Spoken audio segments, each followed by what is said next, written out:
Olá, malta de Portugal e galera do Brasil, sejam muito bem-vindos a mais um episódio aqui do meu podcast. Lembrando que estamos também no Spotify e no Apple Podcasts. Para nos encontrarem, basta colocarem o nome do canal, Marcos Sabino Fitness, ou pesquisem pelo nome do podcast, suplementos há muitos. Este é o nono episódio e hoje nós vamos falar de termogénicos, suplementos para queimar gordura. Quem é que não quer queimar gordura? E para esta conversa, eu trouxe nada mais nada menos que o nutricionista João Paim. Olá, João, como é que estão as coisas aí desse lado? Olá, Marcos. Fala, pessoal. Comigo aqui tá tudo bem, né? Dentro do possível, né? Com essa pandemia aí do coronavírus, mas estamos estudando, trabalhando. Obrigado por você estar fazendo aí esse convite. É uma honra participar aí do seu podcast. Espero contribuir com um pouquinho aí dos meus conhecimentos e espero também que seja muito enriquecedor para a sua audiência, para todos que estão nos escutando nesse exato momento. Não tenho absolutamente nenhuma dúvida de que vai ser. Agradeço também desde já teres aceitado o convite. Eu também tenho que agradecer ao Dilson por ter feito aqui a ponte entre nós. Eu já lhe disse que lhe vou mandar uma barrinha de proteína como forma de Ótimo. agradecimento. Olha, João, começávamos então. É um tema muito interessante, não é? Queimadores de gordura. Como eu disse, quem não quer queimar gordura tomando um suplemento. Nós vamos então falar um pouco sobre em que é que consistem os termogénicos, como é que é suposto atuarem. Vamos depois falar o que mostra a evidência científica realmente. Mas gostaria que tu começasses por te apresentar para quem não te conhece ainda. Perfeito. Bom, eu sou nutricionista, eu atuo aqui no Brasil, tenho um pouquinho mais de 7 anos aí de formação. Eu sou pós-graduado em nutrição clínica e esportiva. E uma das minhas paixões, né, um dos meus interesses dentro da nutrição é realmente os estudos voltados para a suplementação nutricional. Então, há muito tempo eu venho pesquisando, venho estudando a fundo aí. É uma das áreas que eu gosto muito de falar, que eu gosto muito de estudar e, consequentemente, de ensinar também. Muito bem. Eu já agora aproveito para dizer, eu conheci-te há uns meses, quando estava a fazer uma pesquisa, já não lembro do que era, no YouTube, e dei com o teu canal, e depois também segui o teu trabalho no Instagram. É realmente um canal com muita informação e é daqueles canais que eu recomendo porque são baseados na evidência e que tanta falta faz hoje em dia. Há uns canais, eu costumo chamar os nutricionistas superstars e médicos superstars no YouTube, que têm mais de 1 milhão de subscritores, mas que aquilo, quando tu vais ver o que eles dizem sobre os suplementos, funciona tudo. Não há Uhum. uma falta de rigor científico muito grande. E o teu canal combate isso e é realmente uma grande fonte de informação. Depois, no final, também podes convidar as pessoas a segui-lo. E foi por isso que eu achei interessante convidar-te para este tópico, que sei que também gostas do tema da suplementação. Vamos dar então o pontapé de saída, João. Em que é que consistem os termogénicos, não é? O que é esta classe de suplementos e qual é o mecanismo de ação no corpo? Boa. É um dos temas que muitas pessoas perguntam, né? Hoje mesmo eu estava interagindo com os meus seguidores no Instagram e o número de perguntas relacionadas ao uso dos termogênicos é assim, extremamente alta, né? É muito grande o interesse que as pessoas têm nesse tipo de suplementação. E basicamente a proposta que os termogênicos eles possuem, isso pela visão da indústria, né, que não representa de fato aquilo que efetivamente eles vão cumprir, mas seria suplementos voltados para uma ação anti-obesidade, perda de peso, melhoria de composição corporal nesse sentido. E a palavra termogênese, né, como o próprio nome já diz, basicamente consiste ali em substâncias que são responsáveis por trazer, por exemplo, um aumento de calor. Então, é claro que a gente tem uma gama enorme de substâncias, mas esse mecanismo de ação não necessariamente só é por essa via. Então, existe ali uma possível ação para um estímulo do sistema simpático, onde é como se fosse uma espécie de preparação, né? Um sistema de excitação que prepara o organismo para suportar situações de perigo, onde acontece ali níveis, dependendo do que foi ingerido ou não, né? De dilatação, taquicardia, uma maior produção de catecolaminas, adrenalina, noradrenalina. E existe também uma possível ação para estímulos de algumas proteínas que são chamadas proteínas desacopladoras, né? Que são proteínas que estão relacionadas nessa parte da termogênese. Então, existe esse mecanismo por estímulo do sistema simpático, que seria a ação principal dessas substâncias ou de algumas dessas substâncias, e juntamente a isso também, a gente tem, por exemplo, estímulos que vão através, a maioria dos termogênicos agem por essa via, que seria ação direta ali em, por exemplo, bloqueadores dos sistemas alfa-adrenérgicos, onde a gente teria, por exemplo, a maior ativação celular. Então, basicamente seriam por essas duas vias ali que esses possíveis termogênicos podem agir. Certo. E tu, tal como bem disseste, há uma grande diferença entre aquilo que a indústria proclama sobre os suplementos, mas quando a gente olha para a evidência, se calhar os efeitos são mais modestos, não é?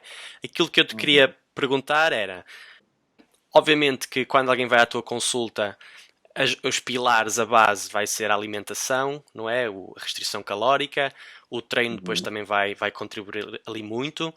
Depois, se calhar ali no topo da pirâmide, um bocadinho, entra a suplementação. Quando a pessoa já tem uma dieta bem delineada, o treino também está lá, na tua visão, existe lugar para o uso de termogénicos? Assim, de uma forma geral. Perfeita, excelente pergunta. Existe, né, um lugar para a suplementação de termogênicos, porém, eu sempre gosto e oriento não só os meus pacientes, mas até os meus alunos também, que se forem tomar esse tipo de atitude, que deixe muito claro para os clientes. Então, qual é a vantagem que eu vejo, por exemplo, no uso de termogênico, uma vez que os pacientes, que a pessoa que está procurando para uma consulta não tenha nenhum problema de saúde, que ela possa fazer uso sem problema nenhum. Na possibilidade, principalmente, de uma substância aí que tem um efeito ergogênico muito bom, que é a cafeína, eu vejo a possibilidade da pessoa ter um manipulado ou um suplemento nesse sentido e acaba tendo mais energia, ter um pouco mais de foco e disposição para poder fazer o treinamento à base dessas substâncias e é uma forma também de mexer um pouco com o psicológico e achar que ela está tomando alguma coisa que pode, sei lá, né, ajudar na perda de gordura no pensamento dela, não que de fato isso vai acontecer propriamente como os termogênicos têm essa promessa, mas é uma forma da pessoa ter um pouco mais de estímulo ali no sistema nervoso central por conta da cafeína e ela conseguir até melhorar a performance no treinamento. Então eu acho que eles podem ser prescritos desde que exista uma análise prévia, a pessoa não pode apresentar problemas circulatórios, problemas gastrointestinais, problemas de ansiedade, insônia, problemas psicológicos também, porque os termogênicos podem afetar de uma maneira nociva, de uma maneira negativa. Então, pensando, né, para resumir, nessa parte de melhoria de performance, que é importante também a gente analisar por esse contexto, eu acho que, quando bem prescrito, principalmente algo com base em cafeína, pode ser uma boa. Ok, muito bem. E tu tocaste ali no ponto do efeito placebo, que eu acho interessante, que a gente sabe que o efeito placebo funciona, existe, é válido. Eh, Achas que pode também ser interessante, já deste a conhecer que sim, mesmo que o determinado suplemento não tenha assim grande evidência, mas só o facto da pessoa saber que aquilo pode contribuir, se calhar também já ajuda a pessoa a dar mais no treino, não é? Uhum. E aqui eu não sei como é que é aí, Marcos, até você pode exatamente falar para os seus seguidores e tal, inclusive para as pessoas que estão me escutando aqui também. Aqui no Brasil a gente tem um certo probleminha com termogênicos, porque o que que acontece? Nós temos alguns produtos prontos com várias substâncias formuladas e você consegue, por exemplo, ter ali um pouco de extrato de gengibre, cafeína, geralmente a base, capsaicina, extrato de chá verde. E quando a gente vai observar as concentrações, são muito, mas muito baixas, né, as substâncias. Então, o preço é lá em cima e o efeito disso, até mesmo por conta da cafeína, vem muito baixa dose. Então, os suplementos que são liberados aqui, que tem o registro da Anvisa, que podem ser comercializados, a gente diz que eles não são efetivos. Em contrapartida, os produtos que geralmente as pessoas conseguem de forma ilícita, né, enfim, às vezes viaja, consegue trazer, são perigosos porque você pode encontrar substâncias derivadas de metanfetamina, por exemplo, de nitrofenol, a própria efedrina, né, pode ter encontrado nesses produtos que não tem a sua comercialização aprovada. Então a gente tem esses outros problemas, né, que os prováveis efetivos com substâncias mais fortes são nocivas para a saúde. E tem um outro problema, o problema número 3 aqui no Brasil, que é o que mais acontece, são produtos que aparentemente você tem alguns extratos de ervas, algumas substâncias bem seguras, mas quando fazem análise laboratorial, o produto está adulterado com antidepressivo, com inibidores de apetite. Então, assim, é um jogo perigoso, né? Essas formulações. É por isso que eu reforço e trago aqui esse alerta de que, principalmente para os profissionais de saúde, caso decidam prescrever um termogênico, que faça manipulação ali individual e leve para uma farmácia de manipulação de confiança, porque prescrever produto pronto é muito complicado. Sim, eu acho que alguns desses problemas que tu citaste também se aplicam aqui na Europa. Claro, tens sempre que ir para uma marca que tem reputação no mercado, não vais para qualquer marca de vão de escada, como a gente costuma dizer, fundo de quintal, como vocês dizem aí. E realmente a situação das concentrações, não é?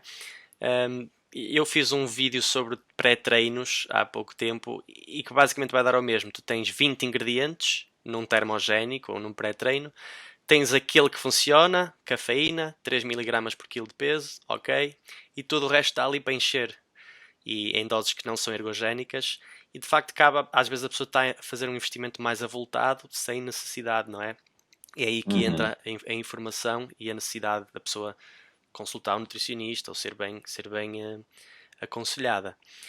Então, feita esta Uhum. exposição, muito obrigado, João. Acho que ficou bastante claro. Eu vou-te fazer uma pergunta. Se eu te perguntasse, na tua opinião, quais seriam o teu top 3 de queimadores de gordura, quais seriam? E a partir daí a gente pode entrar em particular neles. Perfeito. Vamos lá, é uma pergunta difícil, hein? Eu sei, eu sei. Vamos, eu vou tentar fazer uma análise. João, Essa análise não des- seria, diga. desculpa interromper. Se calhar era interessante a gente começares por falar num ponto de vista, na generalidade, qual é o impacto qual é o impacto que estes suplementos podem ter, não é? Estamos a falar de quê? De uma ajuda de perda de meio quilo por mês, 1 quilo por mês, 5 quilos por mês. Se calhar colocar esse contexto geral e depois sim a gente pode entrar nos suplementos específicos. Perfeito. Muito, como você exatamente pontuou, eu acho que quando a gente pensa em grandes metas ou grandes expectativas para a perda de peso e a gente faz uma associação com o termogênico, infelizmente ou felizmente a gente vai se frustrar um pouco, Porque a maioria dos estudos e o que a gente vê de resultados positivos com substâncias isoladas ou mesmo com substâncias em conjuntas, são coisas muito pouca, né? Assim, 500 gramas, 1 quilo, máximo 1,5 quilo, né? Com algumas análises, algumas ressalvas em relação a alguns artigos, mas eu acho que se a gente for pensar em perdas de peso, mais não seria a palavra rápida, mas de uma forma mais intensa, o termogênico ele não teria esse papel nesse processo. Porque o que a gente sabe que o fator mais importante é o déficit energético, né? É a restrição calórica, justamente com um aumento no gasto também.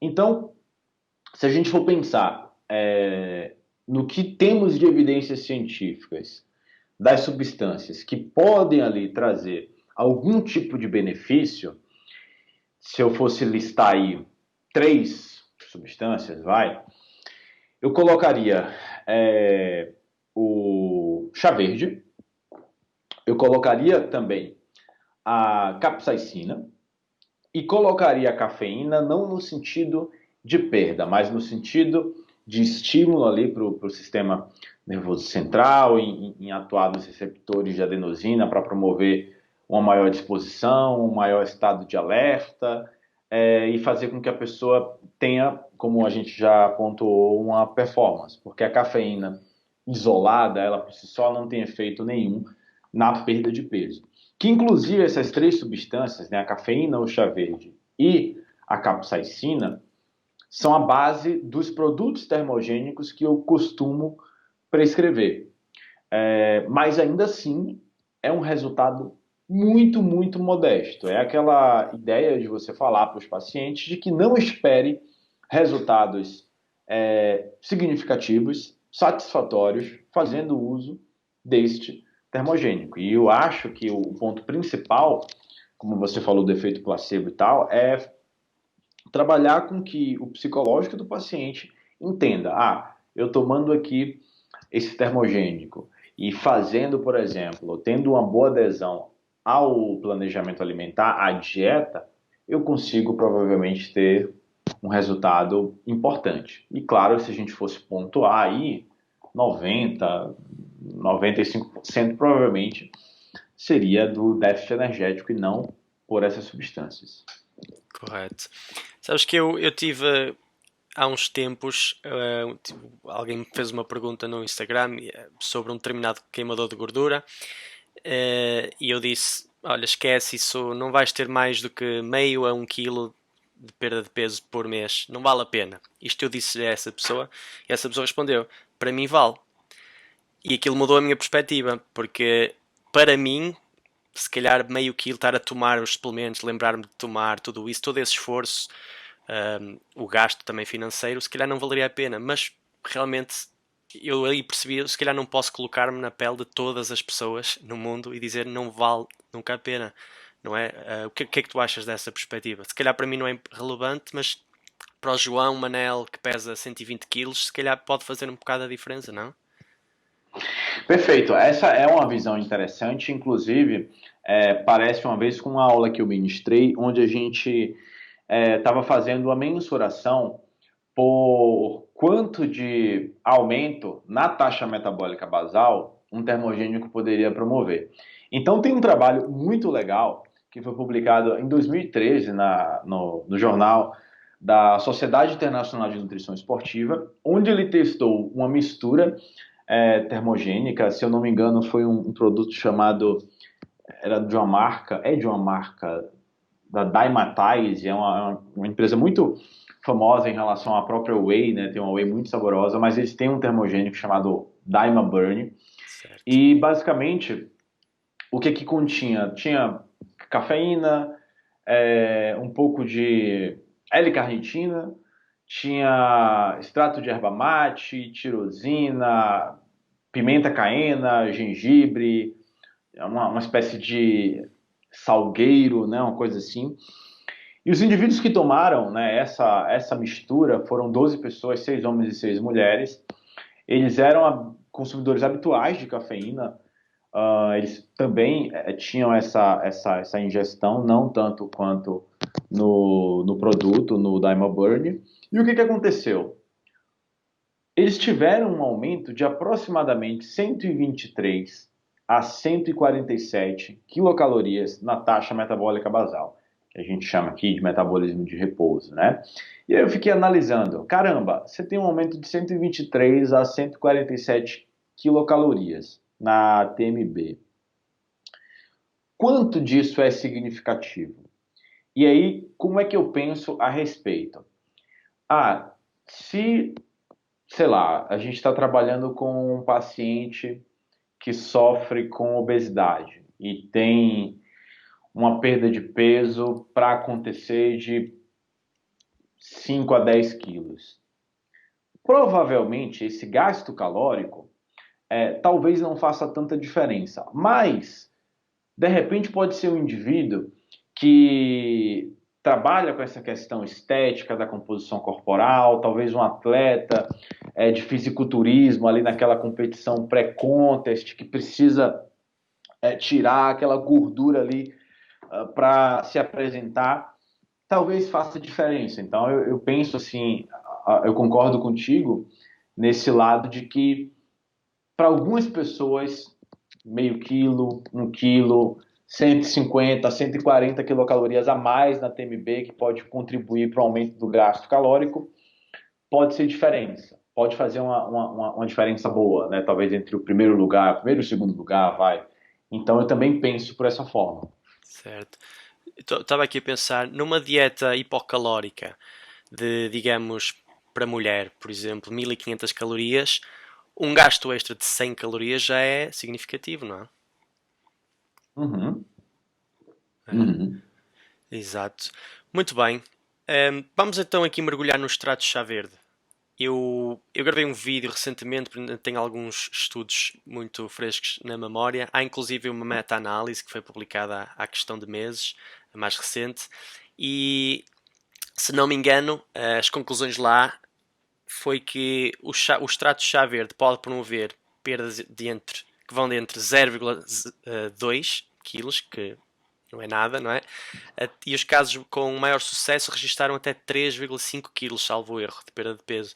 Um, o que é que tu tens a dizer sobre o chá verde? Como é que é suposto ele atuar? E fala-nos um pouco também daquilo que é a evidência científica a respeito. Uhum. Perfeito. O chá verde, né, o extrato de chá verde, ele é feito a partir da infusão de uma planta mais conhecida como Camellia sinensis, e ela é muito rica em um polifenol chamado epigalocatequina galato.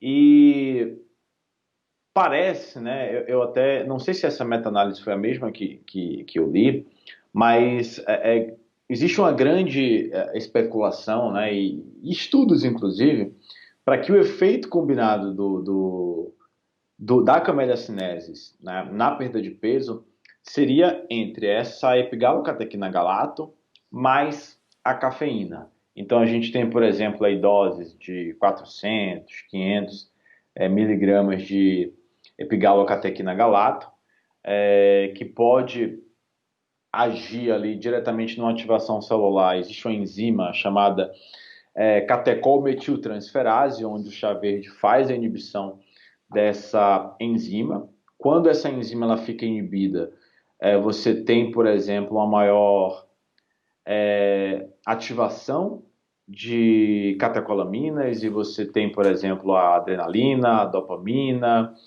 Com isso, você tem uma maior ativação celular via MP, entra ali na parte bioquímica, onde isso promoveria uma oxidação de gordura um pouco maior. Quando a gente vai analisar, por exemplo, as evidências, eu gosto da ideia do chá verde, eu acho que das poucas substâncias, das muitas substâncias que a gente tem, vai fazer um funil ali, para ver a quais, de fato, aquelas podem ser efetivas, que podem apresentar segurança, principalmente, porque não adianta nada a gente ter uma substância que até promova uma perda de peso maior, um aumento na taxa metabólica maior, mas é uma substância nociva, né? Como, por exemplo, clenbuterol e derivados de metanfetamina. Mas, em relação às evidências, tem um trabalho muito legal que analisaram esse extrato de chá verde com doses que variavam, por exemplo, de acima de 300 miligramas de cafeína mais 500 miligramas de epigalocatequina galato.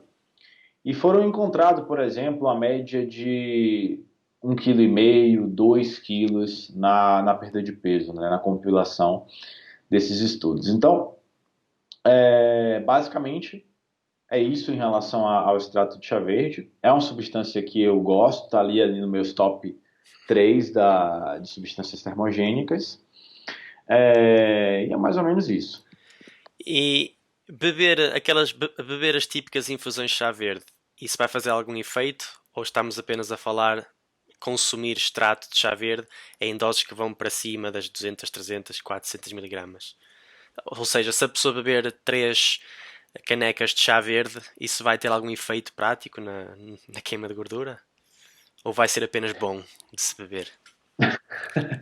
Eu acho que está mais para apenas bom do que algum efeito significativo, né? A gente sabe que, acho que depois, não sei, é porque eu sou do Team Café, mas depois do café, ou talvez até antes do chá, é uma das bebidas mais consumidas aí em todo mundo e é legal a ideia do chá em outros benefícios, mas esperar que isso traga algum efeito significativo na perda de peso, eu acho mais complicado, né? É pouco provável que isso vá acontecer. A ideia seria o extrato mesmo ali, onde a gente conseguiria perceber uma dosagem maior e possivelmente um efeito um pouquinho mais interessante. Certo, certo. Olha, e em relação às perdas de peso média, estamos a falar de quanto também? Consegues dar-nos aí uma ideia? Se uma pessoa consumir o extrato de chá verde regularmente? Olha, o que a gente tem, por exemplo, com base, né, se a gente for pegar alguns estudos, se a gente for imaginar um, um tempo aí de 8, 12 semanas, talvez, né, porque isso vai depender de outros fatores também, mas 1,5 kg, 2 quilos, eu acho que é provável. É uma perda de peso que pode acontecer, pelo menos com o chá verde. Então, se a gente está falando de 12 semanas, né? Isso aí são 3 meses, mais ou menos. Então, eu acho que isso dá para a gente falar e pontuar uma possível perda com a utilização do extrato. Muito bem, muito bem. Agora falando na cafeína, já disseste que pode ser interessante não apenas consumir a cafeína e não fazer nada, à espera que aquilo vá manter ali o metabolismo em combustão, mas sim para depois a gente treinar e poder dar mais, suar mais, aumentar o gasto energético, etc. E todos os benefícios que daí vêm. A nível de doses, que doses estamos a falar? Basta beber um café? Se eu beber 3 cafés por dia, isso é assim que funciona ou não? Engraçado, né? Que a gente percebe muitos efeitos, assim, talvez muito mais placebos, né? Com a utilização de café expresso. Tem um produto aqui, não vale a pena citar marcas, mas que tem uma mistura, eles dizem que é tipo um super café, sabe? E aí você vai observar, por exemplo, tem 35 miligramas de cafeína. Uma dosagem muito pouca. Então, quando a gente fala, por exemplo, de termogênicos e analisa alguns estudos com a cafeína, até mesmo ela isolada, a gente fala de doses de 3 a 6 miligramas por quilo de peso corporal. Então, sei lá, vou pegar aqui o meu próprio exemplo. Se eu, que atualmente estou pesando 75 quilos, se eu faço uma dosagem mínima de 3 miligramas, eu vou ter que consumir pelo menos ali uns 225 miligramas de cafeína por dose, levando em consideração o número 3, né?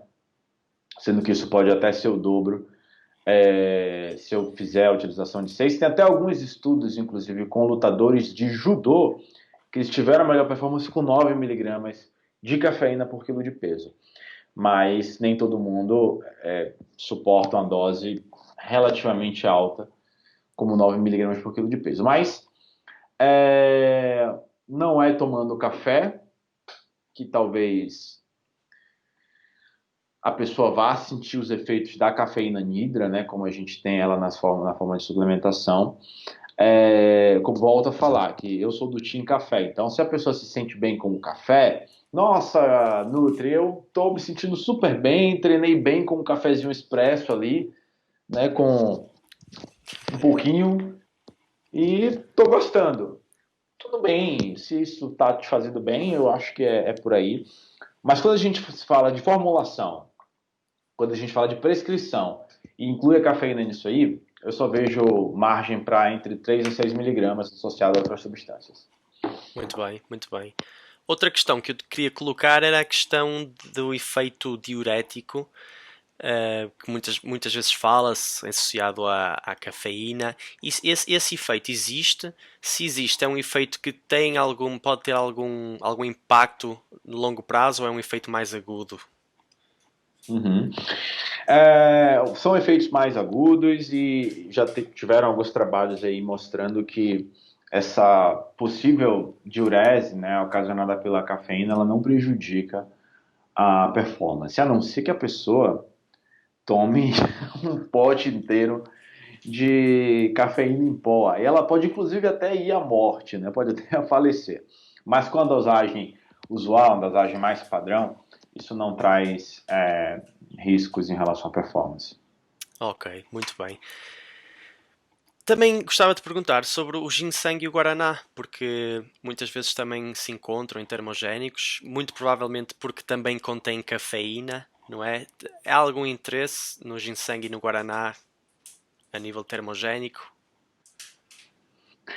Olha, agora eu não me recordo nenhuma evidência assim a ponto de ter algum efeito interessante. Se você até souber, traz aí para a gente analisar para os seus seguidores, mas eu não me recordo de ter visto nada muito efetivo em relação ao Guaraná. É mais por conta da cafeína mesmo, e aí eu fico imaginando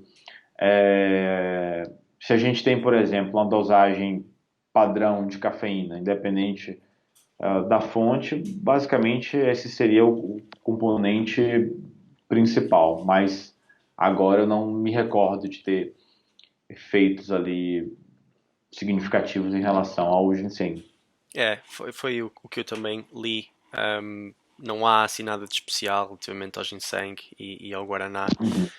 Falando agora na capsaicina, que eu também acho quanto mais leio, e é um ingrediente que eu tenho vindo a ler recentemente porque tenho um vídeo em preparação para sair, acho bastante interessante. Consegues-nos explicar de que é que estamos a falar e como é que ela pode atuar também no corpo? Perfeito. Eu gosto muito da capsaicina, né? Eu tenho estudado um pouquinho a respeito dessa substância e basicamente assim as substâncias elas atuam de uma maneira parecida, mas existe um fator aí na capsaicina que é um estímulo a alguns receptores chamados de TRVP, né? Ou, por exemplo, receptores vaniloides, digamos assim, se a gente faz uma tradução aí literal Tem um nome muito comprido, não é? é, vamos simplificar aí pro pessoal. É, e esses receptores, eles são sensíveis ao calor, né? Eles também se ligam, por exemplo, à estimulação de catecolaminas, principalmente adrenalina, através dos receptores beta-adrenérgicos. Então, vai fazer toda aquela ativação celular. Então, essa seria uma provável ação, né, um mecanismo aí bem interessante Tem alguns achados em relação a, principalmente camundongos, para saciedade, né? Só que a gente sabe que é complicado fazer essas extrapolações para seres humanos, mas é um mecanismo. E o que a gente tem, por exemplo, é que a gente pode ter um efeito a nível de gordura corporal, não é um efeito também, nossa, mudei de vida, sou uma outra pessoa após o uso de capsaicina. São efeitos mínimos. Porém, se a gente até for sair dessa parte de composição corporal, a gente percebe aí alguns efeitos anti-inflamatórios interessantes. Tem alguns achados de algum mecanismo provável de efeito contra o câncer, mas ainda não é bem elucidado, ainda não temos muitas evidências científicas a respeito.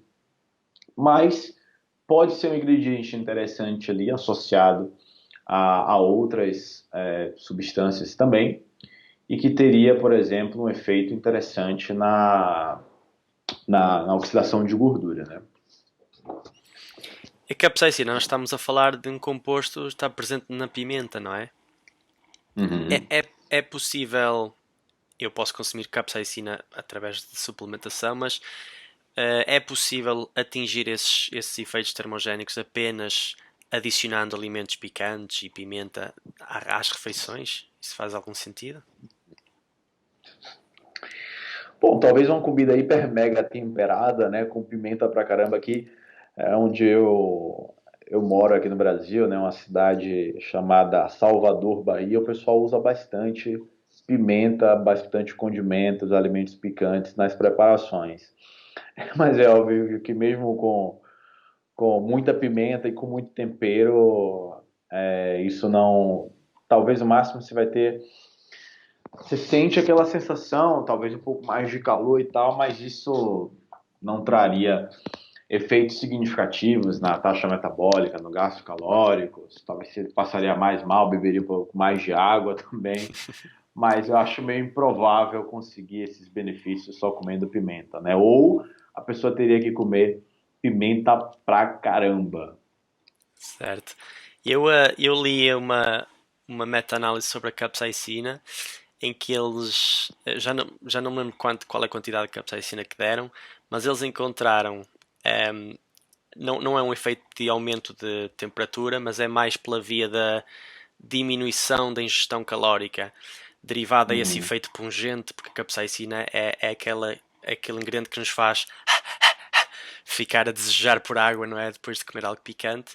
E eles encontraram, acho que refeições ricas em capsaicina fazem a pessoa comer entre menos 50 a 70 calorias por refeição, salvo o erro. Mas o mais interessante é que esse efeito parece ser devido ao desconforto que a capsaicina provoca. Ou seja, tu ficas, devido a esse Interessante. desconforto gastrointestinal ou mesmo essa sensação de ardor, tu acabas por consumir menos calorias. Para quem estiver disposto a isso, não é? Uhum. Olha, João, É um, força, desculpa. Não, com certeza é uma análise interessante, inclusive. Eu também não lembro agora com detalhes da utilização de cafeína em humanos. Eu sei que tiveram alguns trabalhos com camundongos ofertando 10 miligramas por quilo de peso do animal, mas também não lembro agora para seres humanos exatamente. O que acontece muito assim, é, temos algumas evidências anedóticas, por exemplo, alguns relatos de casos, né? Onde, por exemplo, 7, 15, 20 miligramas de cafeína, ou de cafeína, de capsaicina, mais nada científico, aí o que eu estou trazendo é mais uma abordagem prática, né? Isso poderia trazer pelo menos essa sensação, um aumento de temperatura, né? Até mesmo de forma subjetiva. Mas agora com detalhes aí eu não vou lembrar.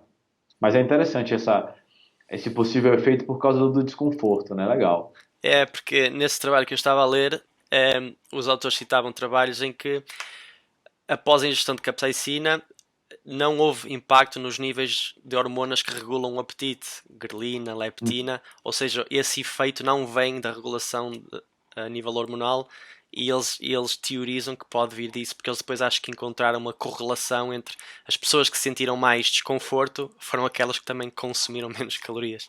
Eu achei super, super curioso isso.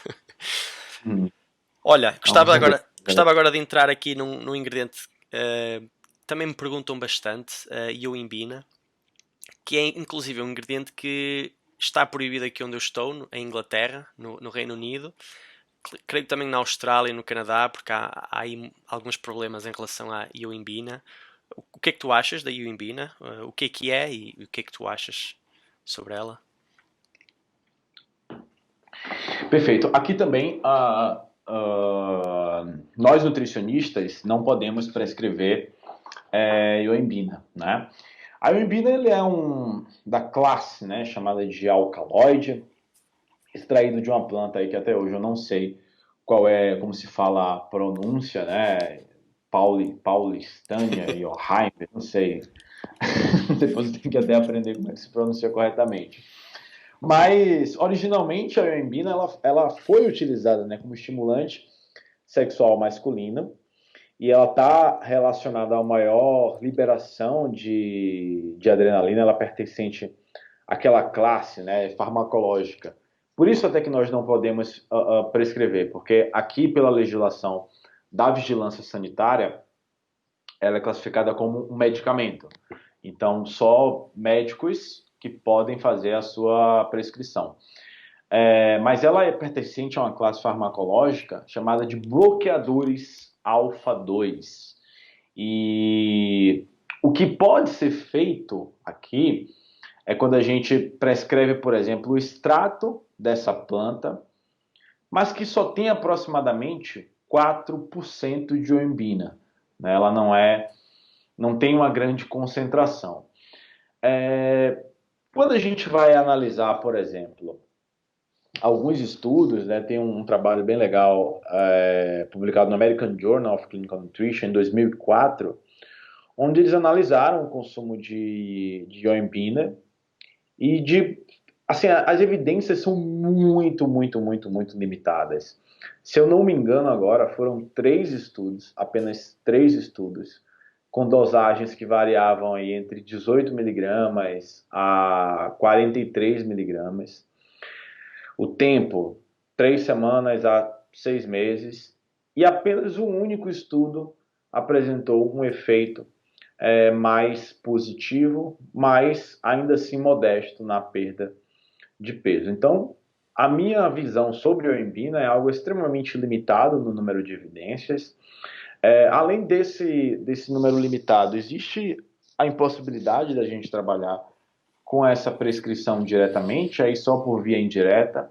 E aí, sinceramente, aqui, pelo menos aqui no Brasil, na realidade que a gente tem aqui, por não conseguir prescrever, eu acho inviável. Eu acho que o custo-benefício, analisando a totalidade das substâncias e das evidências, não compensa.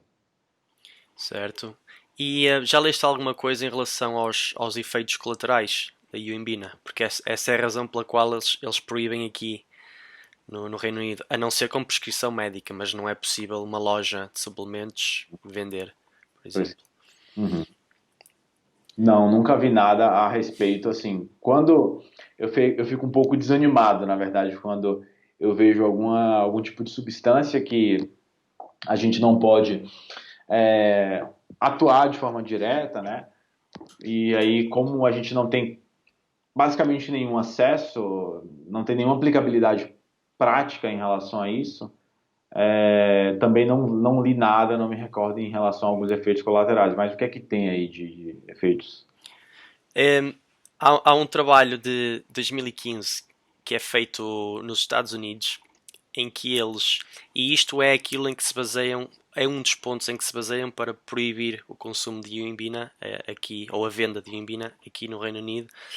E eles avaliaram, já não sei, 50 marcas, produtos de Ioimbina, de diferentes marcas, e basicamente era assim um número muito absurdo, apenas 5 a 10% de todos os produtos avaliados continham Ioimbina, o produto continha Ioimbina que afirmava conter. De resto, as variações reais eram entre 20 a 150%.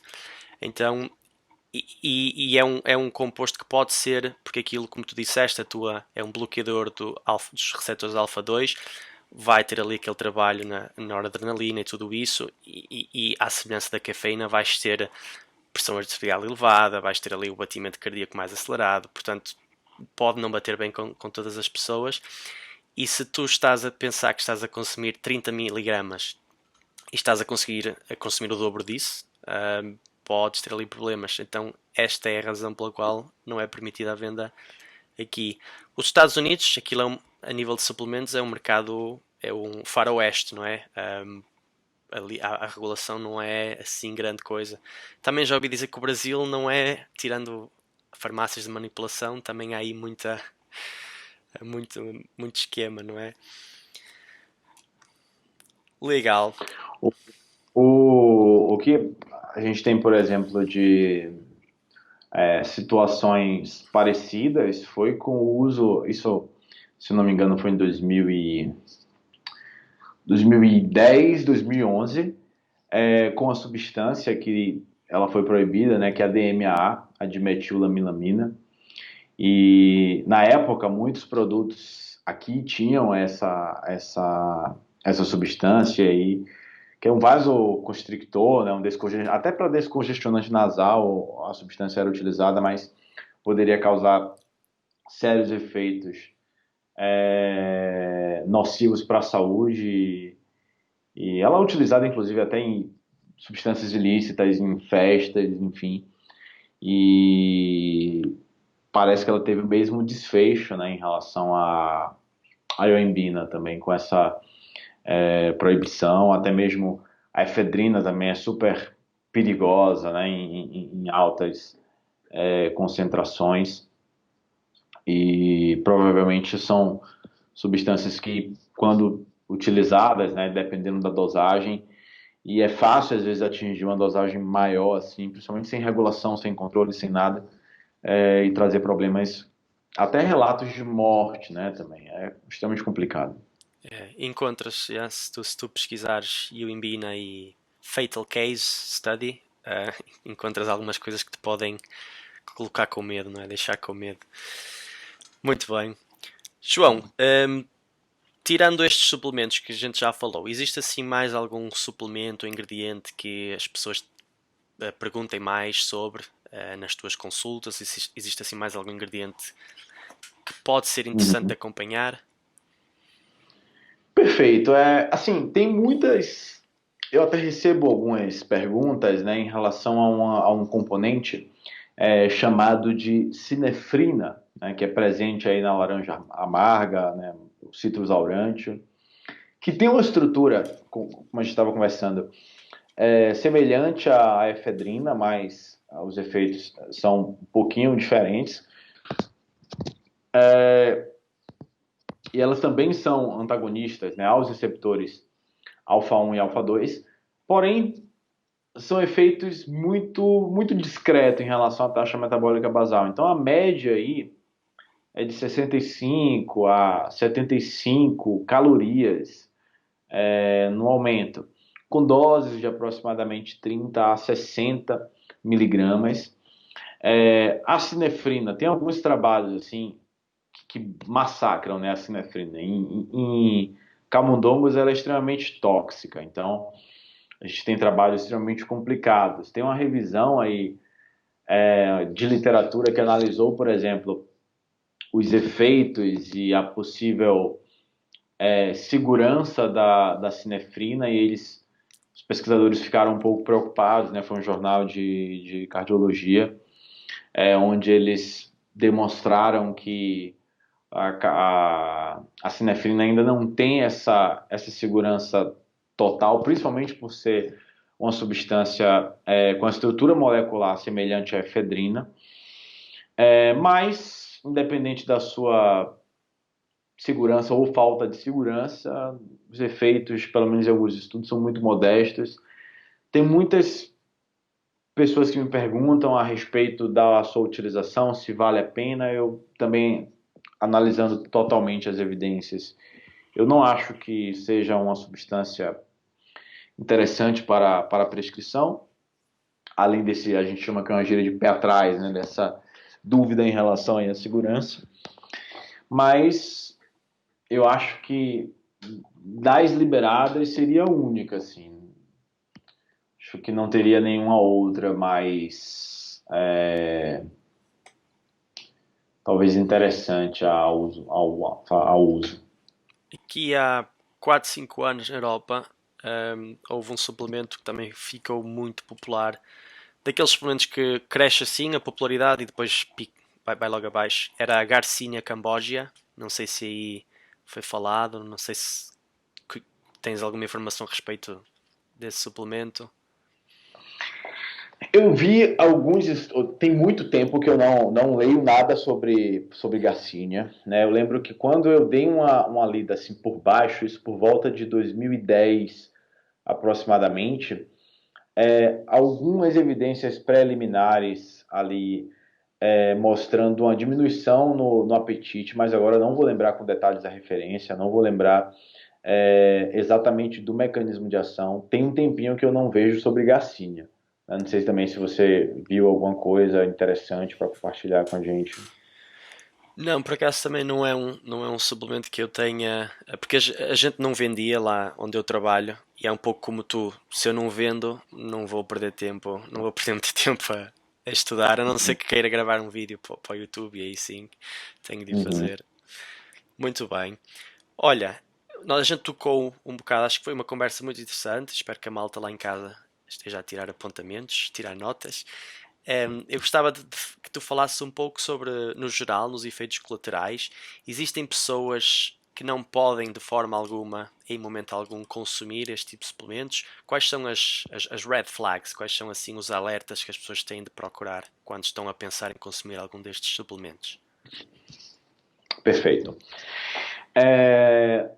Se a gente for pensar em pessoas que não podem fazer essa utilização, ou melhor, a gente tem que ter uma cautela máxima. Inclusive, se algum dos meus pacientes apresentam essas condições que eu vou listar aqui agora para vocês, eu opto por não prescrever, mesmo sendo, por exemplo, um estimulante mais natural. É como eu falei, o que é que eu uso mais? Cafeína, a camélia sinensis, né, o extrato de chá verde e a capsaicina. Mesmo algo bem leve, digamos assim, eu não recomendaria para pessoas que têm problemas gastrointestinais, não recomendaria para pessoas com problemas cardíacos, para pessoas que têm pressão alta, né, hipertensos, pessoas que têm problemas circulatórios, tá? Pessoas que sofrem de depressão, pessoas com crises de ansiedade, pessoas com hipertireoidismo, insônia e crises de enxaqueca, né, de dores de cabeça. Então, essas 9 condições eu optaria por não prescrever e não recomendo a utilização de nenhuma substância termogênica, tá? Porque por cautela e precaução. Por exemplo, existem até pessoas que têm dores de cabeça e fazem utilização de cafeína, até apresentando. Existem medicamentos, inclusive, que têm cafeína em doses menores na composição para esse tratamento. Mas, assim, primeiro que a dosagem de cafeína é maior, né, o que a gente prescreveria no termogênico. Fora que quando a gente trabalha com pessoas, né, e lida com outros, com pacientes, é uma coisa meio, tipo assim, surreal, sabe? Pequenas coisinhas, às vezes, podem fazer uma diferença, mesmo que seja psicológico, mesmo que seja placebo, as pessoas relatam. Então, por cautela e por precaução, até inclusive eu tenho uma história, né? Acho que poucas pessoas sabem disso,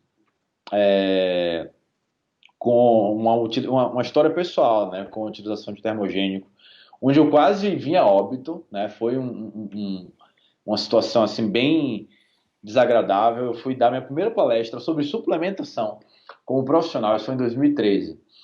E eu estava muito cansado no dia anterior, eu estava preparando a palestra por quase 3 semanas consecutivas e vendo cada detalhe. Hoje em dia a gente consegue fazer as coisas um pouco mais rápidas, mas naquela época não. E aí foi cada ponto do artigo, aquela insegurança, se alguém me perguntar alguma coisa, não sei o que, enfim. Quando foi um dia anterior, eu falei, vou treinar, vou realizar os meus treinos, né? Eu pratico musculação, já praticava naquela época, em 2013, e eu recebi uma amostra de um termogênico de uma empresa que faliu, inclusive. Uma empresa norte-americana. Agora eu não lembro exatamente o nome, nem quero lembrar, porque, enfim, quase que eu processei a empresa.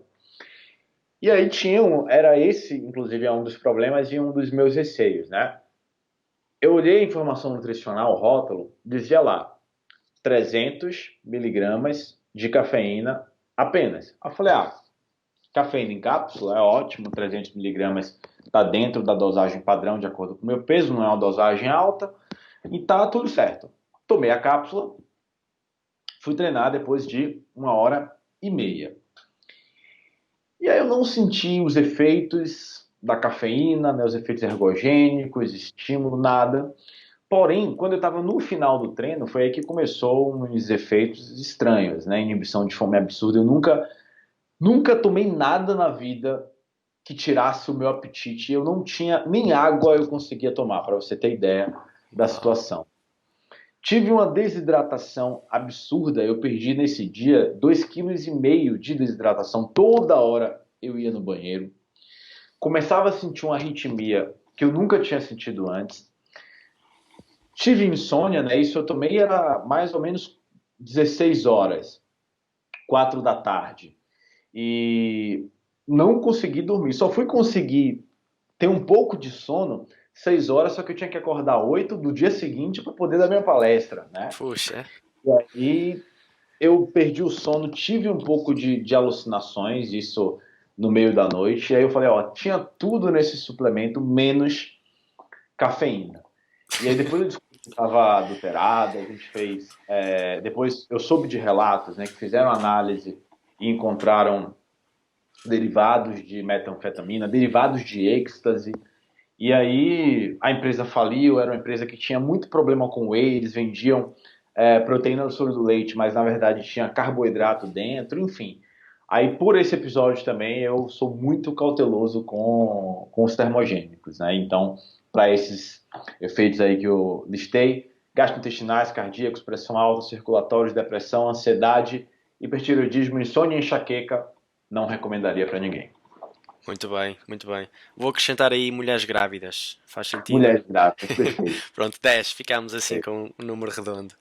Muito bem. E é importante falar isso, porque assim, a gente nunca pode duvidar da necessidade, da vontade que as pessoas têm de fazerem a utilização, né? Então, geralmente, uma gestante, ela provavelmente deve perguntar né, tudo que ela pode tomar ou não, mas foi uma ressalva aí muito providencial. É, eu estavas a contar essa história, a tua experiência. Eu lembro-me, o primeiro pré-treino que eu tomei, está há 10, 11 anos, foi o No Explode da BSN, que é um suplemento com bastante reputação, mas eu não tomava café, nem sequer café tomava, não é? E a primeira vez que o tomei, eu lembro que nessa noite não dormi. E depois eu treinei, e depois ao jantar estava assim com agitação. Foi uma experiência que fica, não é? Mas nada que tenha a ver com aquilo que tu contaste, que isso já passa os limites. Uhum. Muito bom. Olha, só uma última questão rapidamente, João. A gente não falou aqui em CLA, L-carnitina, óleo de cártamo, porque não agem através da via termogénica, mas isso são suplementos que tu prescreves, assim, muito rapidamente, sem entrar em muito pormenor.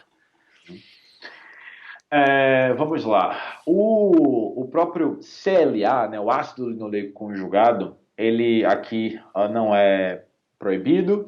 O que tem um apelo muito grande da indústria seria o óleo de cártamo, que tem uma concentração irrisória de CLA, que entre prescrever óleo de cártamo e não prescrever nada, basicamente é a mesma coisa pensando nesse objetivo da redução de gordura e algum efeito de melhoria de composição corporal. Que a gente tem, por exemplo, com o óleo de cártamo, que tem umas concentrações menores em CLA, é um efeito interessante na resistência à insulina, né? Diminuição da resistência à insulina. Mas do rol de substâncias e até de minerais que a gente tem que podem exercer o mesmo efeito, eu prefiro, por exemplo, prescrever, sei lá, um picolinato de cromo, alguma coisa à base de zinco ou mesmo de magnésio, em relação ao óleo de cártamo, que tem um pouco de CLA. Em relação a L-carnitina, eu até vi que você tem um vídeo recente, né, sobre a Foi. L-carnitina. Muitas pessoas aqui utilizam pensando na questão da perda de peso, né? Eu, particularmente, não tenho prescrito L-carnitina. É, os efeitos, até mesmo se a gente for para ir para uma outra área em relação à performance, né? A gente tem trabalhos com 4, 5 meses de uso crônico para ter um efeito na melhoria do tempo. Eu não sei se isso, o custo-benefício compensa. Tá, é um achado positivo, sim, mas será que vale a pena para esse ponto? Eu fico um pouco na dúvida. Agora, temos muitos efeitos positivos da L-carnitina em relação à nutrição clínica. Então, assim, doenças cardiovasculares, renal, diabetes, melhoria do perfil lipídico, pessoas com imunossupressão é muito legal. Mas para perda de peso, não sei se compensa tanto, sabe? Como é que é a sua experiência aí com L-carnitina, com CLA? Esses são vídeos recentes, por acaso, que eu fiz da L-carnitina e do CLA. Da L-carnitina até foi a falar, eu fiz esse vídeo porque saiu uma meta-análise no início do ano, 2020, com, já não sei ao certo, mas assim uma boa quantidade de estudos, 15 a 20 estudos. Um, é bastante limitado. Aquilo que eu vi lá nesse trabalho foi que quando funciona, estamos a falar de 2 quilos também, num período de 8, 12 semanas, portanto está dentro daquilo que é esperado. Não funciona com toda a gente, é muito individual. Não sei se existirá ali questões sobre os próprios níveis de L-carnitina da pessoa. Por exemplo, os vegetarianos têm níveis muito menores de L-carnitina porque ela está presente na carne. Não sei se tem a ver o fator da individualidade biológica, não é? Funcionando numa pessoa e não funciona na outra. Não sei o que há ali, mas é aquele tipo de suplemento que não estaria se calhar no meu top 3 daquilo que eu conheço também, e eu só consumiria se ainda tivesse mais dinheiro para gastar e não soubesse onde gastar, aí se calhar eu compraria. Mas se eu tivesse com um orçamento apertado, não era um suplemento que eu gastaria. O CLA também está muito recente na minha cabeça, ainda é pior. Em ratinhos, o CLA é espetacular. Então eu costumava brincar, se houver algum rato a assistir a este meu vídeo, é espetacular, vai e compra. Só que em seres humanos aquilo não tem uns efeitos muito modestos. Estamos a falar, eu creio que era meio quilo, perda de peso média. É uma coisa que não vale de facto a pena. Você falando agora, né, indo para esses outras substâncias que são utilizadas, né, para perda de peso, tem essa promessa, mas não necessariamente são termogênicas, mas que tem um efeito promissor bem interessante, é o triglicerídeo de cadeia média, né, que seria o TCM.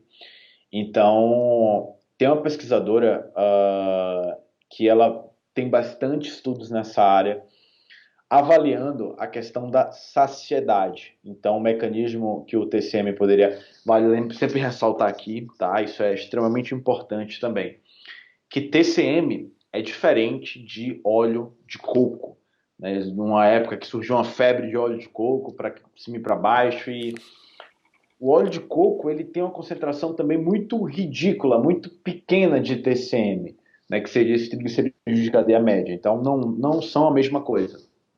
Mas o TCM isolado, né, a gente tem alguns módulos que a gente encontra em algumas lojas de suplemento, geralmente ele é líquido, né? Tem efeitos positivos na saciedade, onde através de um aumento da saciedade acontece a diminuição na ingestão calórica e isso promoveria um déficit energético e eles poderiam ajudar na perda de peso. A gente tem trabalhos, por exemplo, com 20, 30 gramas de TCM misturado por exemplo, uma salada e consumido antes de uma refeição, né? Essa pesquisadora faz muito isso, inclusive em comparação com o grupo controle que fazia a utilização do azeite de oliva extra virgem. E os efeitos na perda de peso foram maiores com o TCM. Então, é algo que apresenta um efeito promissor, porém, é aquela coisa, aquele rol que a gente tem na mão. Por exemplo, eu quero promover saciedade para o meu paciente. O que é mais vantagem? Eu fazer a prescrição de TCM ou colocar um pouco mais de proteína na dieta? Aí a gente avalia o custo-benefício. Mas, se a gente for analisar pelo ponto de vista científico e desfecho clínico, o TCM tem o seu lugarzinho aí. Eu prescreveria, por exemplo, sei lá, se a pessoa não gostar, eu acho difícil, né? Uma pessoa não gostar de azeite de oliva e ela sentisse por acaso uma necessidade de ter mais saciedade com gordura do que com proteína, que é mais raro também. Então, é aquela coisa do suplemento, sempre eu falo disso, né? Que existem 3 critérios para prescrição. Primeiro é o risco que esse suplemento apresenta. No caso, o TCM não tem. O segundo são as evidências, né? O que a literatura científica mostra de eficácia, que tem também. O terceiro é o custo-benefício, que é questionável. Então, ele não passaria nos meus top 3 critérios para uma prescrição, por exemplo. Muito interessante. Por acaso não conhecia essa perspectiva no TCM. Já li estudos mais em relação à performance desportiva, não é? Mas não conhecia nessa área. Portanto, boa dica. Vai já aqui para o meu bloco de notas como tema para aprofundar. João, foi uma conversa muito boa. Muito obrigado por teres aqui enriquecido aqui também o meu canal. Eu agora gostaria de só, em jeito de conclusão, sobre este tema, termogénicos, queima de gordura, o que é que gostarias de dizer, assim, para concluir, para fechar? Perfeito. Vamos lá. São substâncias, né, que têm uma ampla variedade aí no mercado ou na sua manipulação. Porém, temos um número muito limitado de substâncias que efetivamente poderiam promover um efeito interessante. O que esperar da utilização desses termogênicos? De 500 a no máximo 2 quilos, 2,5 kg, pensando em aumento calórico, né, no gasto calórico, na taxa metabólica, entre 130 a 150 quilocalorias. Porém, se optarem por fazer a utilização e acharem que isso é relevante, né, então, principalmente o profissional da área da saúde julgar pertinente a prescrição, que podem e existem pessoas que irão de fato se beneficiar, como a gente comentou, ter muita cautela, ter muita responsabilidade, muito embasamento clínico também, conhecer o paciente, embasamento científico para poder fazer uma prescrição ali mais ajustada e não levar a complicações ou riscos desnecessários, porque diante de tudo que a gente observa, é uma classe aí de suplementos que podem ser muito prejudiciais, principalmente não sabendo a origem, né? Fazendo utilização de suplementos, como a gente chama aqui, de fundo de quintal, né? Suplementos de terceira categoria. Muito obrigado, João. As tuas redes sociais, quem te quiser acompanhar, onde é que tu estás presente? Perfeito. Bom, eu utilizo muito meu Instagram, né? Que é o @JoãoPaim, _, né? Que ele traçou embaixo ali, nutrição. Utilizo também o meu canal no YouTube semanalmente com o nutricionista João Paim. São as minhas 2 redes aí que eu utilizo com mais força. Se vocês quiserem me seguir por lá, dar essa moral, a me acompanhar, agradeço muito.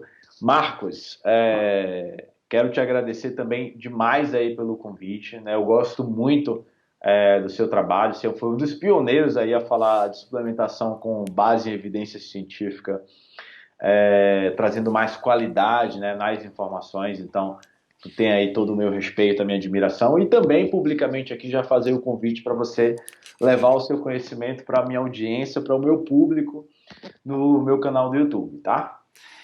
Com certeza, e fica desde já o convite aceito também. É só a gente marcar a data e vamos fazer isso acontecer. Muito obrigado também pelas tuas palavras. A gente tentamos trazer um pouco, colocar um pouco de seriedade, não é, nesta área, nesta indústria, que é uma Uhum. indústria poderosa e com muita treta à mistura também. E tu és um dos que faz parte dessa luta. Muito obrigado, João. Eu vou deixar as redes sociais do João aqui na descrição do vídeo. Maltinha, se ainda não deram aquele gosto, faz favor de colocarem. Subscrevam o canal porque a gente vai continuar aí a chegar com mais vídeos e mais podcasts também. Muito obrigado por terem estado desse lado. A gente vê-se numa próxima oportunidade. Até à próxima. Tchau, tchau.